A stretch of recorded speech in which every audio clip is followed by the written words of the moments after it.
गुरु साक्षात परम तस्मै श्री गुरुवे ब्रह्मलीन त्रिपीठाधीश्वर की गुरुदेव भगवान की है जीवनी। आज भगवती पराम्बा भगवान चंद्रमौलीश्वर और गुरुदेव के भी गुरुदेव जो मठ परंपरा स्वयं ब्रह्मलीन गुरुदेव और महाराष्ट्र और द्वारका शाखा पीठाधीश्वर महाराष्ट्र इन सभी के सम्मिलित आशीर्वाद प्राप्त होता है। जो लोग गुरुदेव से ब्रह्मलीन गुरुदेव से जुड़े हुए हैं वे जानते हैं कि उनकी जीवनी को सिर्फ इन 240 पृष्ठों में समेटना, 250 पृष्ठों में समेटना लगभग असंभव है। थोड़ा सा इसका तथ्य और शिल्प भी आप लोगों को अजीब लगता है, क्योंकि जब गुरु साधना थे, जब शंकराचार्य जी द्वितीय भगवान साधना थे, तो उनकी जीवनी कहने पर हमारी साधना नहीं होना चाहिए। भगवान एक पुराना प्रसंग मैं संदर्भ में स्मरण करना चाहूंगी, सबसे शेयर भी करना चाहूंगी।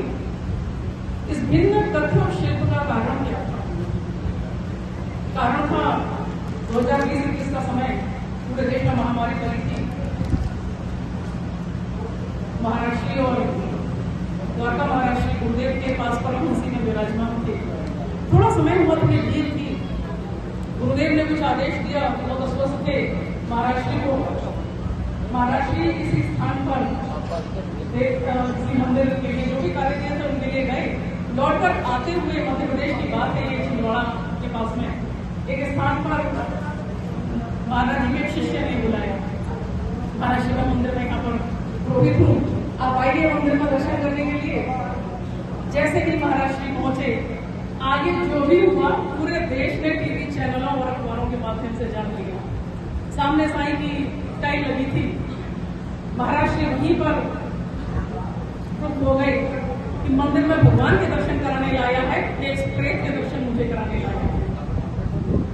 रोज में महाराष्ट्री अशास्त्रीय देवता कह चुके हैं। गुरुदेव का यही मत था, अशास्त्रीय देवों का पूजन न हो, धर्म में संकरता न हो, वर्णाश्रम व्यवस्था की पुनर्स्थापना हो, किसी भी प्रकार की संकर, किसी भी प्रकार का झूठ जो आजकल चल रहा है धर्म स्थलों के नाम पर, उन्हें पौराणिक, उन्हें वैदिक सिद्ध करने का ब्रह्मलीन गुरुदेव प्रतापी जी महाराज सब लोग इसके विरुद्ध थे। महाराष्ट्र भी उसी सोच को लेकर चल रहे थे। साईं गुरुदेव के भड़क गए।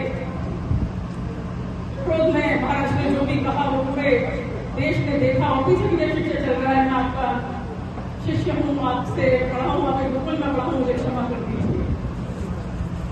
बहुत लोगों ने प्रतिक्रिया दी। ईसाई पर जो 2013-14 में जो 14 में जो गुरुदेव ने बात छेड़ी थी, फिर से एक बार पूरे देश में नई हो गई।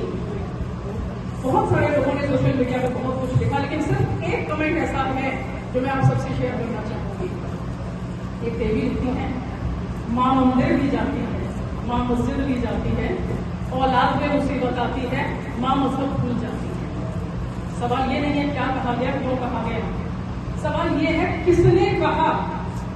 जिस महिला ने ये लिखा था उसके परिवार की कम से कम 3 पीढ़ियां ब्रह्मलीन गुरुदेव के से शिक्षा दीक्षा प्राप्त कर चुकी थी। ऐसे परिवार की स्त्री लिख रही है कि माँ मजहब भूल जाती है। बस यही एक कमेंट था, हजारों कमेंट, हजारों कवरेज उस समय मैंने पढ़ी देखी।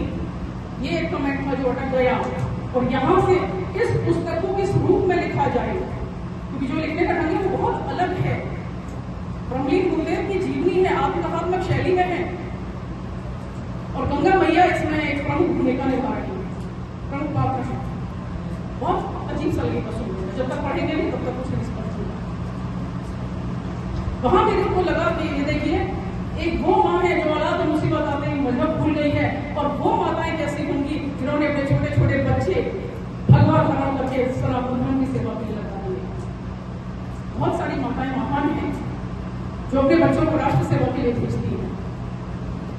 कुछ भी हो सकता है बच्चे को, लोग भावुक हो जाते हैं सोचकर माँ के हृदय में क्या बीतती है जो बच्चे को राष्ट्र सेवा के लिए भेज रही है। एक बार विचार करके देखिएगा उस माँ पर क्या बीतती होगी जो अपने बच्चे को, छोटे से बच्चे को एक समय का भोजन, भिक्षा के द्वारा भोजन, वह भी मिला कैसा मिला नहीं मिला, भगवान का वस्त्र नहीं, कुछ नहीं, सारे शौक सब कुछ एक तरफ रख देते हैं और छोटे छोटे बालक संन्यास मार्ग की ओर चल देते हैं। किस धर्म की रक्षा के लिए?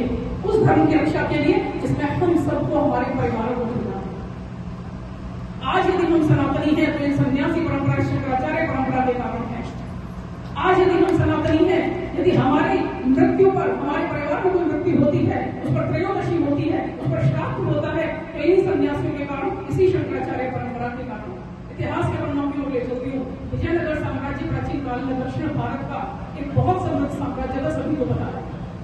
किसने स्थापना की ये भी पता होगा।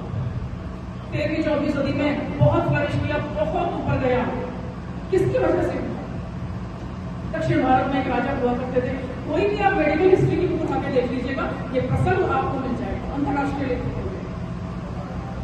उनके ऊपर मुस्लिमों ने आक्रमण किया, राजा बड़ी वीर गति को प्राप्त हुई, वीरता से लड़ते हुए पूरा राज्य नष्ट हो गया उनका।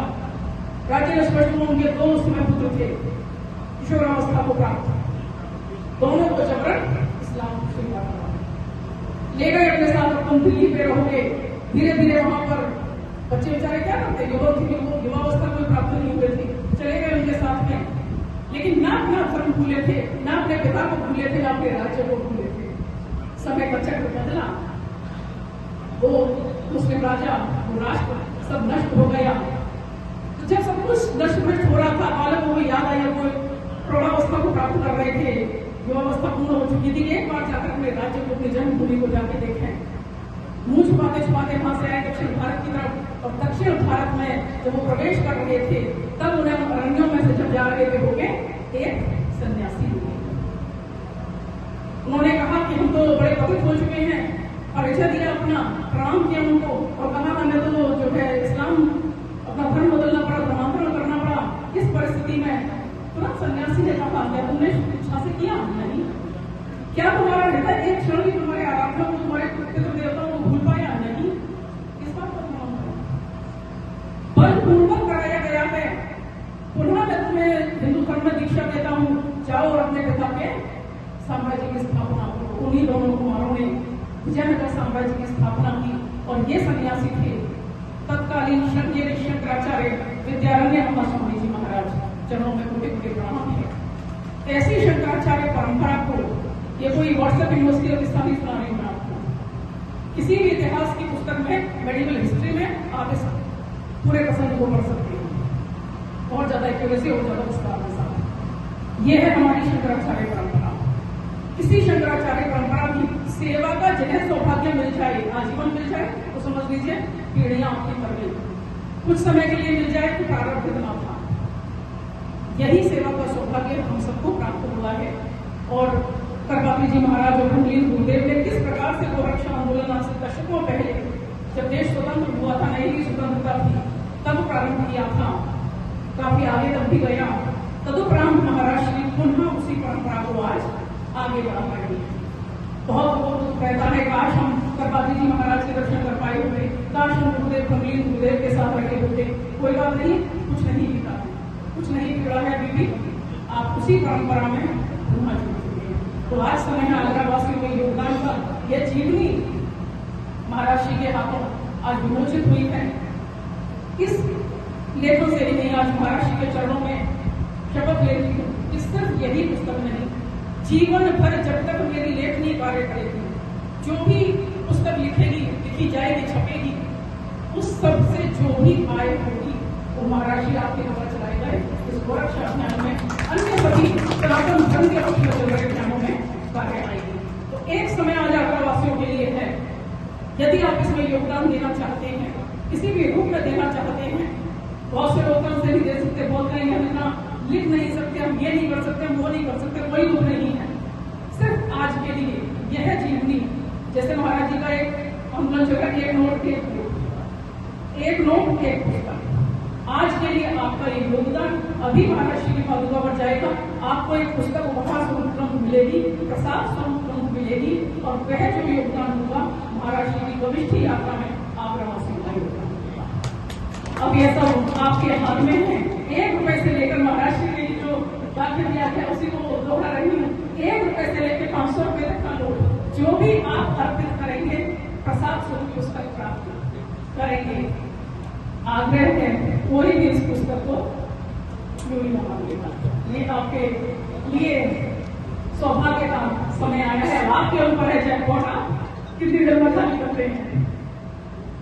महाराष्ट्र कोई भूल चूक हो गई हो, उसमें कोई दोष हो गया हो तो क्षमा चाहते हैं। बस यही शिक्षण अभी जो खरीदेगा उस पर